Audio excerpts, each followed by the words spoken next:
ملیر میں پھیلی وبا سے سینکڑوں افراد متاثر ہوئے ہیں۔ صوبائی سیکرٹری صحت عثمان چاچڑ کا کہنا ہے کہ یہ وائرس کھڑے پانی میں پرورش پاتا ہے۔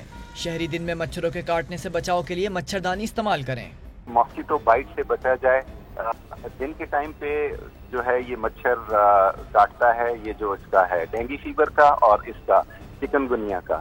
تو دن کے ٹائم پہ اگر کوئی نائٹ شفٹ والے ہیں، دن کو سوتے ہیں، تو وہ دن کو مچھردانی ان کو لگانی ہے۔ کراچی کے ڈپٹی میئر ارشد بورا نے کہا کہ ملیر میں ایک مقام پر کچرے کا ڈھیر لگانے کی وجہ سے مچھروں کی افزائش ہو رہی ہے اور بلدیہ کراچی محدود وسائل میں ملیر سے کچرے کی صفائی کا کام کر رہی ہے۔ ہم یہ کریں گے کہ یہ جو ملیر میں جس جگہ پہ یہ وائرل پھیلا ہے اس جگہ پہ ایکسٹرا ہم اسپرے کی گاڑیاں فوری طور پر بھجوا دیں گے تاکہ کم از کم جو ہے فوری طور پر وہاں کوئی اس کو ریزالو کیا جا سکے۔ شہر کا ایک علاقہ پر اسرار بیماری سے متاثر ہے اور حکومت سندھ اور شہر کی بلدیاتی قیادت کے پاس اس کی روک تھام کے لیے کوئی مؤثر پروگرام نظر نہیں آتا۔